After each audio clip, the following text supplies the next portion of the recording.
Wow, almost November. This is nuts how fast time goes by. I'm pretty pleased though that it's going to be a pleasant day to work outside. My day off for my day job is tomorrow. Monday, Tuesday, Wednesday. Yeah, Thursday. So I can make tracks. My goal is got this pile of almost prepared sinew. I mean, I do it in steps. There's 10 tendons in here. And I eliminated all the Y's in the tendons.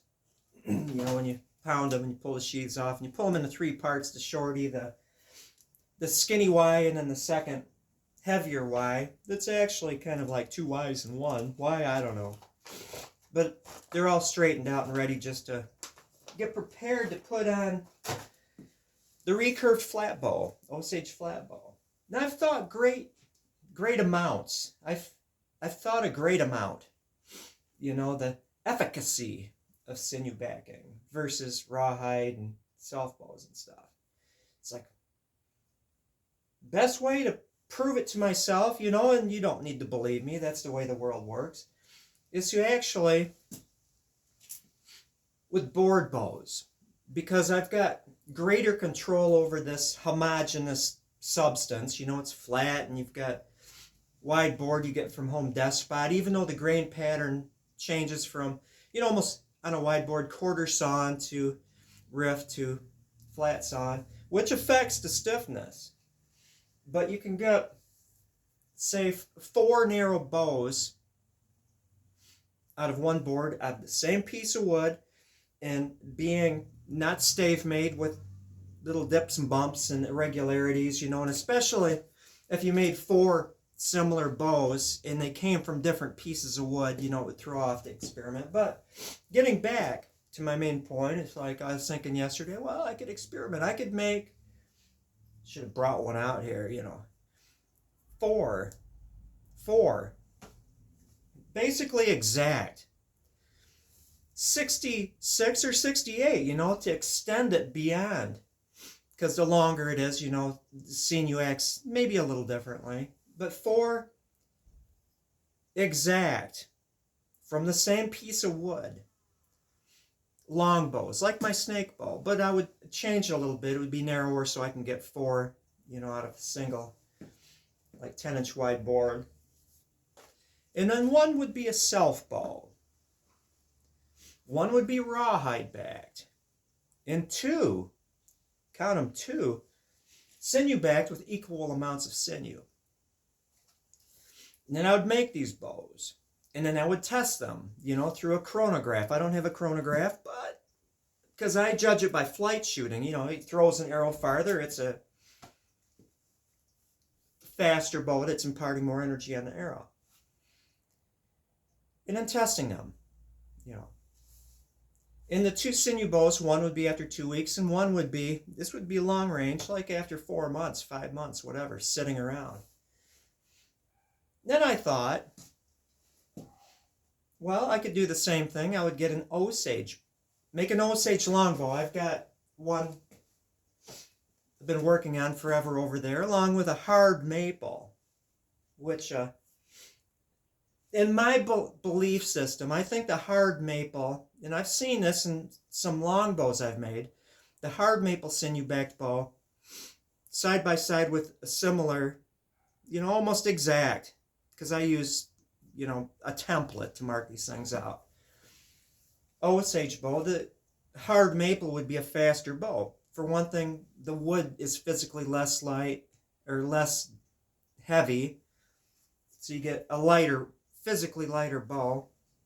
And also, I do not believe that hard maple or rock elm gives up anything to Osage as far as, you know, compression strength and stuff like that there. But anyway, making a longbow, a self bow, doing some testing, and then sinew back it, doing some testing. But, here's the thing. It's not about whether or not it's 180 feet per second or 177, because both will get the job done, or even 165.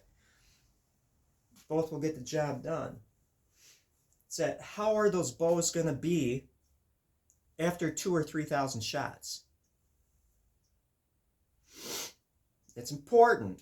You don't make you make the bow for now, but you're also making the bow for 5 years from now. You know, and I always come back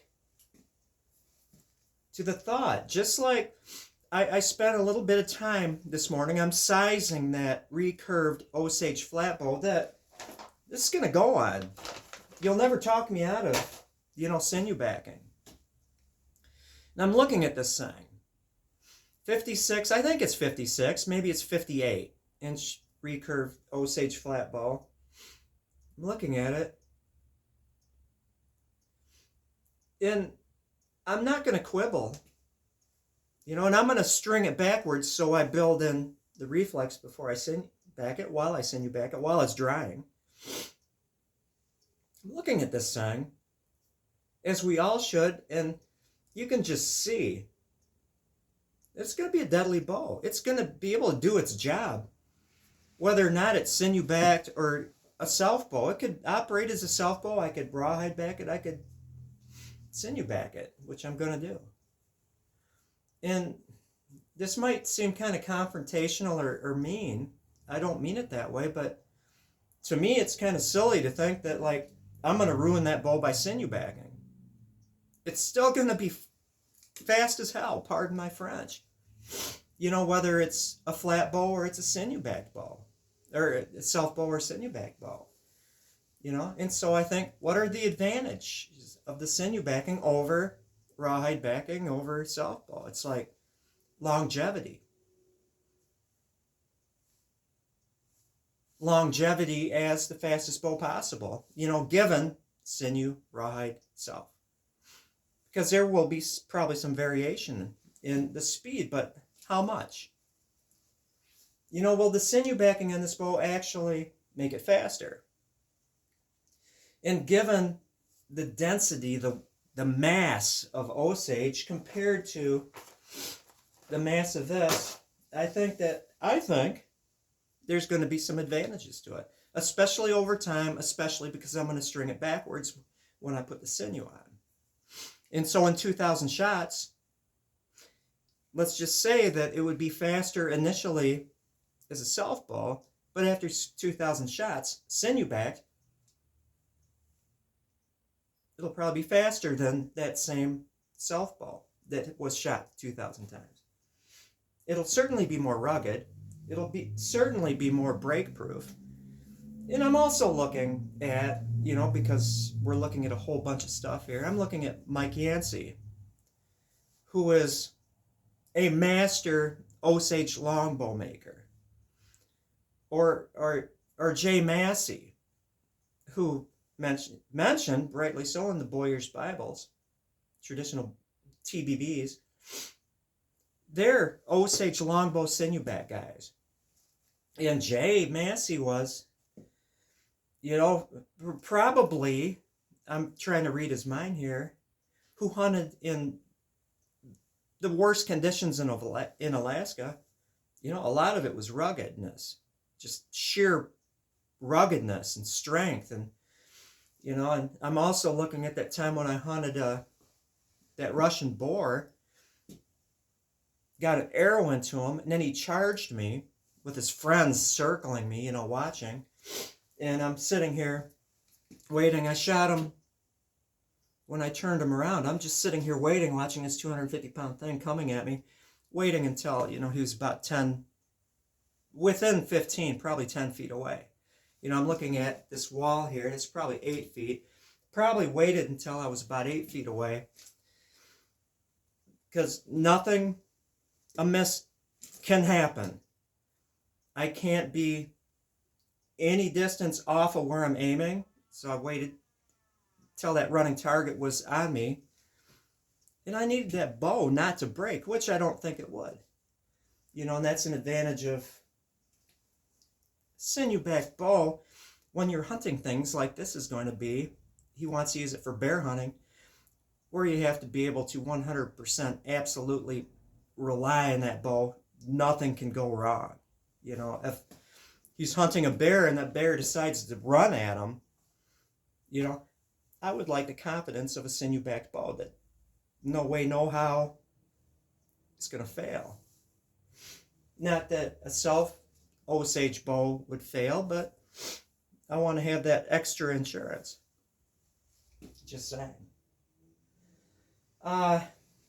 You know, just intuitively, I look at 64-inch, because when I sinew back a long bow, if it's going to be a if it's going to be a self bow, probably be 66 inches long. If it's going to be sinew backed, I'm going to shave a couple inches off of it just because, you know, I can, because you can have a longer draw length with a sinew back bow. That's, in my mind, that's just a fact of life. And I'll look at a 64, 65, even a 66 inch, you know, sinew backed Osage bow, and you look at it, it's crisp, it's got a nice layer of sinew on it, you know, it's well made, it's well engineered, it's a good bow. Again, if I'm gonna break even with arrow speed, it's still a freaking fast bow, you know. Plus you've got the durability, plus you've got the cool factor. I mean, let's face it, why are we fascinated by primitive archery over, say, a Black Widow or a, you know, a neat Navajo longbow, fiberglass, you know, traditional bow, wood with fiberglass over it? The cool factor. Never underestimate the cool factor. Why are we making short gull wing bows and not just zeroing in on, I'll say, perfect form for a primitive bow, which would be, you know, a reflex deflex longbow? It's the cool factor. Never underestimate the cool factor. I get that people will say, well, you know, sinew's heavy, it's diminishing returns, blah, blah, blah, and that's true in some cases. But take bows one at a time. Take those one at a time. Is there an advantage of rawhide backing over a self bow? Obviously, it's going to protect the back. Is there an advantage over taking that bow and doing sinew backing over rawhide? I say yes, there is. Just from the standpoint that, first of all, you can't do a massy finish over a rawhide bow unless you want that rawhide to be brittle. Massy finish is sink your bow in a lake for a year. It'll be fine because it's plastic coated. But also because just the sheer difference, intentional strength of sinew backing over rawhide. Just saying, you know, you do you, I'll do me. And you'll never convince me that sinew does not have advantages over rawhide and self bows. It has some maybe disadvantages. It takes time. You may or may not get more feet per second onto your bow. I'm not going to say you always get more feet per second out of your bow, but again, think about that bow in 2, 3, 5,000 shots from now. I see the same thing when I see people. I made this heavy English war bow from the standpoint that they've got a round belly, a D cross section in it. Sure, you can make this round-bellied ash longbow and make a video and show how this thing is powerful and it can cast an arrow well. You can't fight it. You can't fight the nature of ash. If you were to take that round-bellied ash bow, got one right here, get it off of that nail, you can see the amount of string follow. Geez, you know, it's more than 3 inches. It's been shot a lot of times. It's been braced a long time. You can't fight it. After a couple thousand shots, you're going to get a lot of string follow because that ash does not want a round belly. always think ahead. You're not making the bow for just that video, and it's going to be awesome in that video, Dennis Hopper Apocalypse Now. It's going to be awesome in that video, but after a while, after a couple of years and a bunch of shooting, make that video again, and it's going to be a completely different bow. Well, with that, I better do some stuff. I better sit down and start processing this so when I get off of work, I can sinew back that bow that I've been sizing that's sitting there in the living room. And then tomorrow, hit Trapper's Bow Heavy. Get that one done. Then I've got a couple more that, you know, are almost to the point of Trapper's Bow. Get those done. Then my slate is cleared. Then I can go on to something else. It'll probably be sinew back.